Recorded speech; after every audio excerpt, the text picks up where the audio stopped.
Hello, today I am going to discuss exception and error handling in Java. What is an exception? Exception is shorthand for the phrase exceptional handling.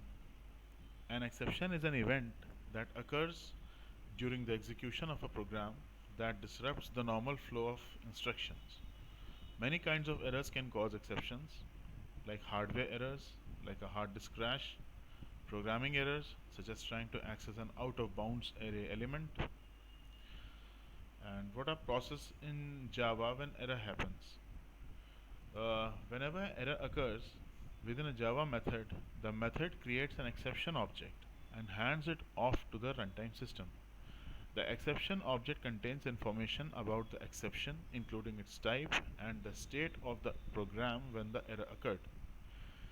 The runtime system is responsible for finding some code to handle the error. Creating an exception object and handing it to the runtime system is called throwing an exception. So why using exceptions? Java programs have the following advantages over traditional error management techniques. First, separate error handling code from regular code. We have in Java a separate error handling code which is totally different and isolated from the regular code. We have a specific code in Java to handle errors. Next is propagate errors up the call stack. That is, every object is derived from the object class, and so is the case with the hierarchy of the classes of exceptions. So this propagates errors up the call stack. Group error types and error differentiation. Now separating error handling code from regular code. How does this work? In traditional programming, error detection, reporting and handling often lead to confusing code, a high rate of a bloat factor, so much error detection, reporting, and returning that the original code are lost in the clutter. The logical flow of the code has been lost in the clutter, making it difficult to tell if the code is doing the right thing. It's even more difficult to ensure that the code continues to do the right thing after you modify the function 3 months after writing it, because it will result into such a spaghetti code that the programmer himself is not able to understand what he has written 3 months back. And if we ignore it, then the errors are reported when the programs finally crash. For example, the pseudocode for a function that reads an entire file into memory might look like this. Read file here is a method which opens the file, determines its size, allocates that much memory, read the file into memory, and close the file. It ignores all of these potential errors. What happens if the file can't be opened? What happens if the length of the file can't be determined? What happens if enough memory can't be allocated? What happens if the read fails? And what happens if the file can't be closed? So in that way, we have to provide proper error handling in our code. So if we make the code like error code type read file and initialize the error code to 0, then open the file, and then by the subsequent if else conditions, we are going to check each and every condition that whether this is happening or not, or it might result into some error. Then this code is shown over here, it is doing the same thing. Okay, so in this way we can find out what error code has been generated if at all there has been some error. So Java has a solution for this. First of all, read file, then put everything that can result into an error inside a try block. Then we can use catch, and catch we can use nested catch as well, by providing the most specific array exception handling class on the top, and then subsequently coming down to the general exceptions, like catch file open failed, do something, catch size determination failed, do something, catch memory allocation failed, and this way we can we can in fact find out what are the various exceptions that can be caused inside the try block. Now propagating errors up the call stack. What does that mean? This means that we propagate error reporting up the call stack of the methods. Suppose that the read file method in the fourth method is the fourth method in the series of nested method calls. Method 1 calls method 2, which calls method 3, which finally calls read file. So method 1 calls method 2 calls method 3, and method 3 calls the read file function. Suppose that method 1 is the only method interested in the errors that occur within the read file. Traditional error notification techniques force method 2 and method 3 to propagate the error codes returned by read file up the call stack until the error codes finally reach method 1, the only method that is interested in them. As you can see this by an example, that there is a method 1, okay, and this is calling method 2, then this method 2 is calling method 3, and method 3 is having some error. Okay, so this will return an error which will get returned by method 2 to finally method 1, which was asking for it. The Java solution has the runtime system searches backwards through the call stack to find any methods that are interested in handling a particular exception. A Java method can duck any exceptions thrown within it, thereby allowing a method further up the call stack to catch it. Thus, only the methods that care about the errors have to worry about detecting errors. Okay. Now grouping error types and error differentiation. Exceptions often fall into categories or groups. A group of exceptions can be the index is out of range for the size of the array, the element being inserted into the array is of the wrong type, the element being searched for is not in the array. Here we can see all the three examples are related to array. So this is a group of exceptions which are handling the errors generated or the exceptions that are resultant of through an array.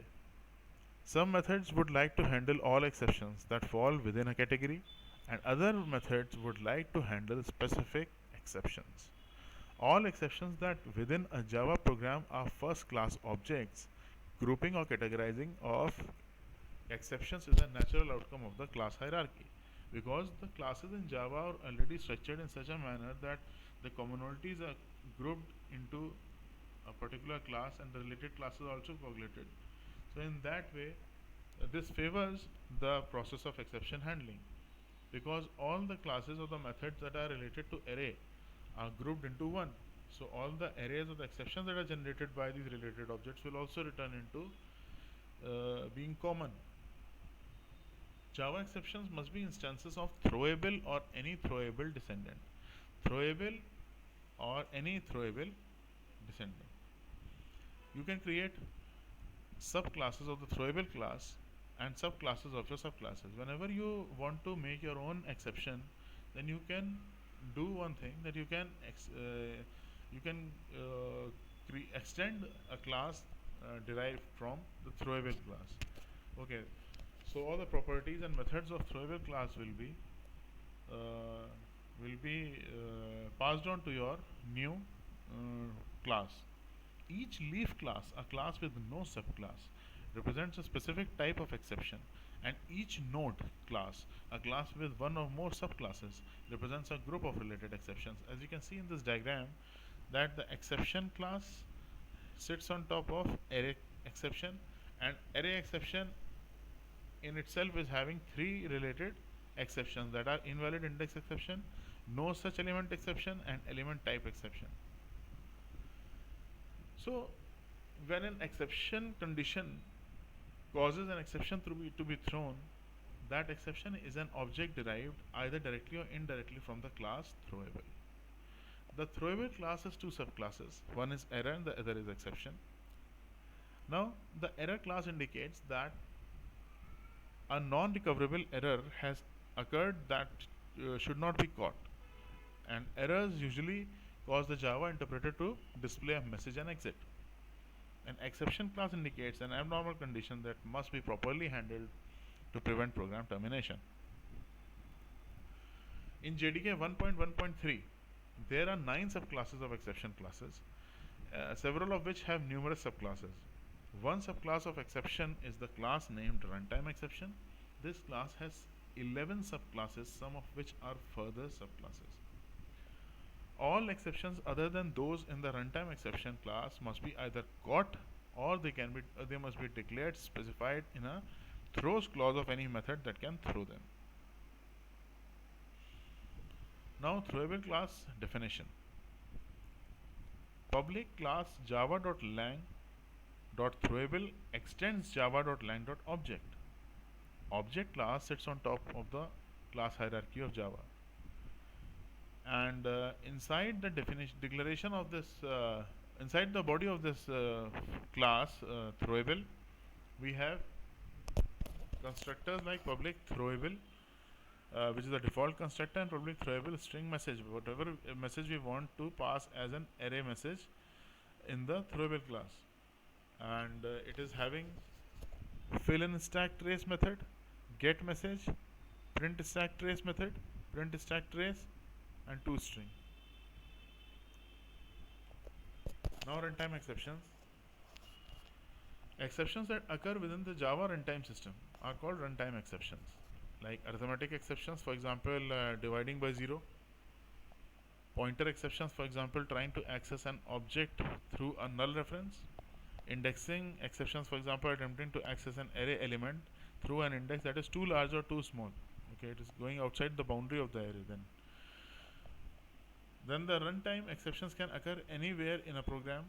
The cost of checking for runtime exceptions often exceeds the benefit of catching or specifying them. Thus, the compiler does not require catching or specifying runtime exceptions. There are some terms that are related to the exception handling. First of all, the catch. A method catches an exception by providing an exception handler for the type of exception object. Then there is specify. If a method does not provide an exception handler for the type of exception object thrown, the method must declare that it can throw an exception.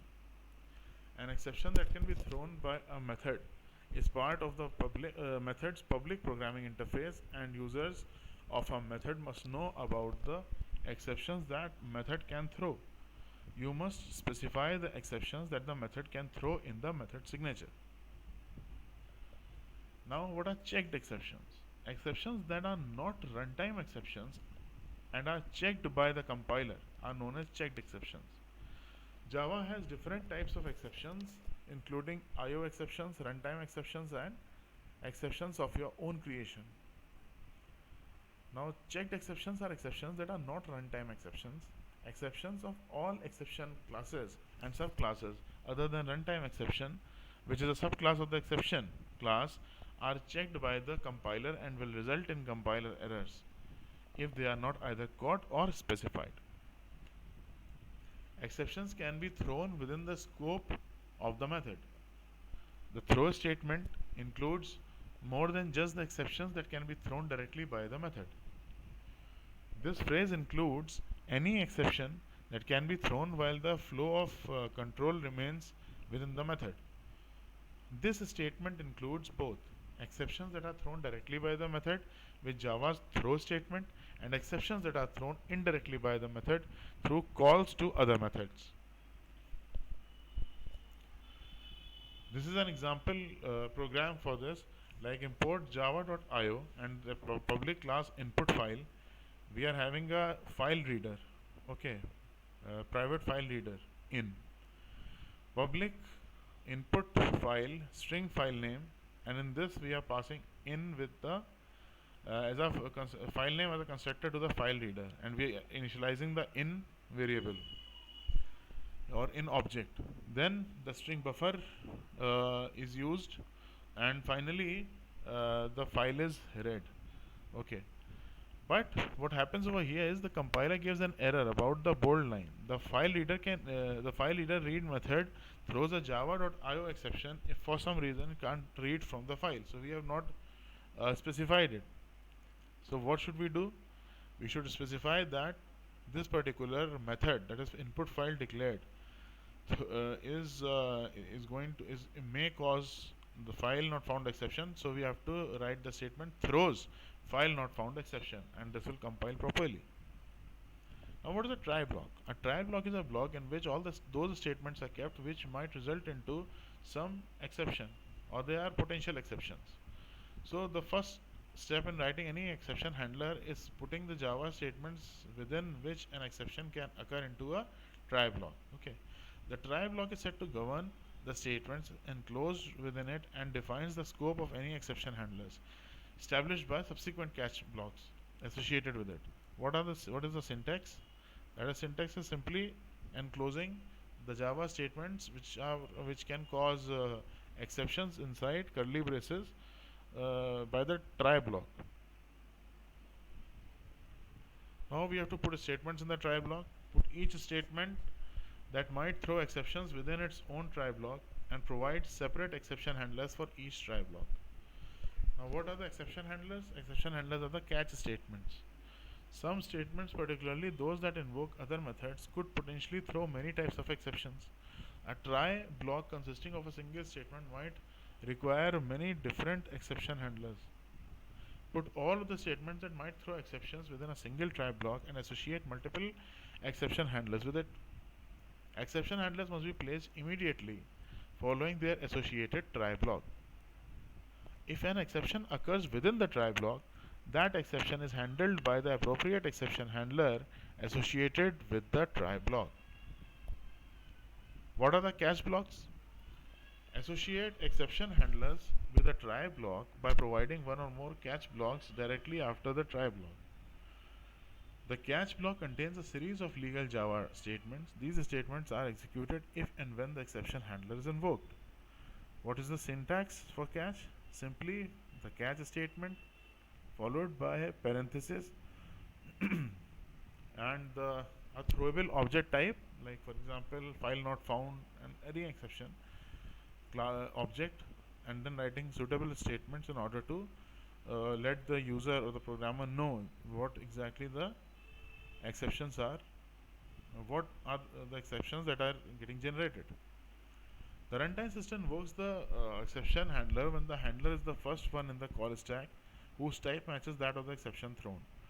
The order of your exception handlers is important, particularly if you have some handlers which are further up the exception hierarchy tree than others. Those handlers designed to handle exceptions further most of the root of the hierarchy tree should be placed first in the list of exception handlers. Otherwise, those handlers designed to handle a specified leaf object may be preempted by another handler whose exception object type is closer to the root if the second exception handler appears earlier in the list of execution handlers. Now, what are the arguments of the catch block? The argument type declares the type of exception object that a particular exception handler can handle and must be the name of a class that inherits from the throwable class. As in a method declaration, there is a parameter which is the name by which the handler can refer to the exception object. You access the instance variables and methods of exception objects the same way that you access the instance variables and methods of the other objects. Now, catching multiple exception types with one handler. Java allows to write general exception handlers that handle multiple types of exceptions. Exception handler can be written to handle any class that inherits from throwable. If you write a handler for a leaf class, a class with no subclasses, you have written a specialized handler. It will only handle exceptions of that specific type. If you write a handler for a node class, a class with the subclasses, you have written a general handler. It will handle any exception whose type is the node class or any of its subclasses.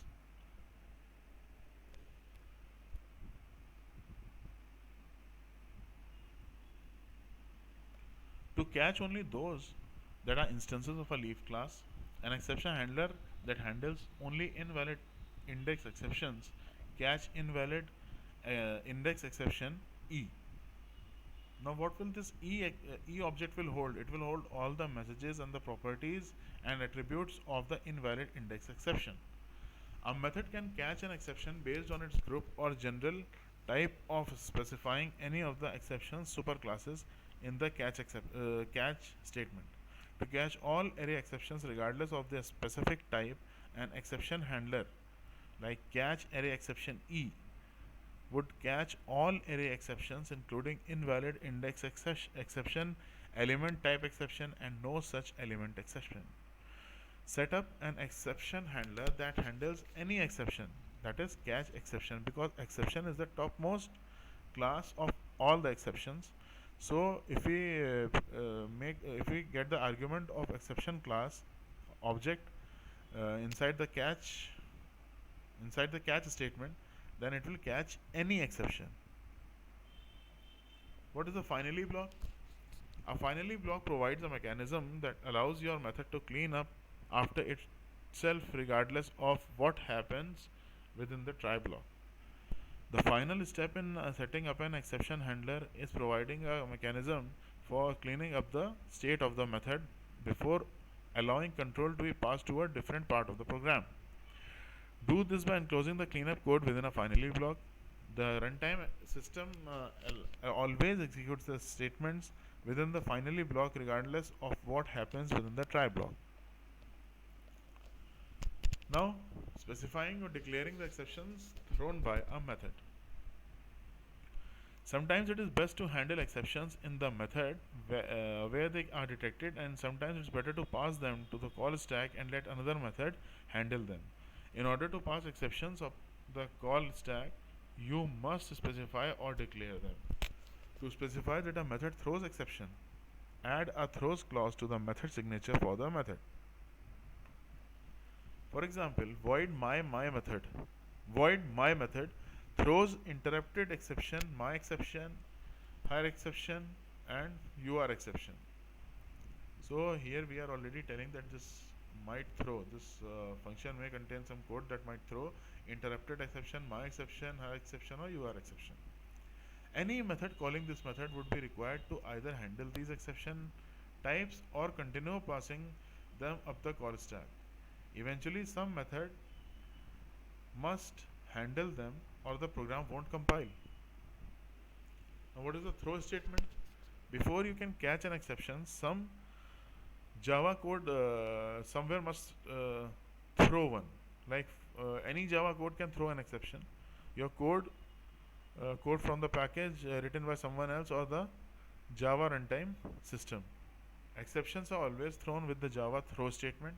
The object be thrown may be an instance of any subclass of the throwable class. For example, the syntax is throw my throwable object. Now use exception classes. Use a class written by someone else. For example, the Java development environment provides a lot of exception classes that you can use. Write an exception class of your own. It is possible to write your own exception classes and to cause objects of other classes to be thrown whenever an exception occurs according to your definition of an exception. And why should you write your own exception classes? There are needs when we want to write our own exception classes, and depend upon our necessity. Like that it's represented by those in the Java object environment. Would it help your users if they could differentiate your exceptions from those thrown by classes written by other vendors? Does your code throw more than one related exception? Or if you use someone else's exception, will your users have access to those exceptions? Should your package be independent and self-contained? Choosing a superclass. Your exception class has to be a subclass of throwable. The two subclasses of throwable, that is exception and the error, live within the two existing branches. Errors are reserved for serious hard errors that occur deep in the system. It is not likely that your exceptions would fit the error category. Make your new classes direct or indirect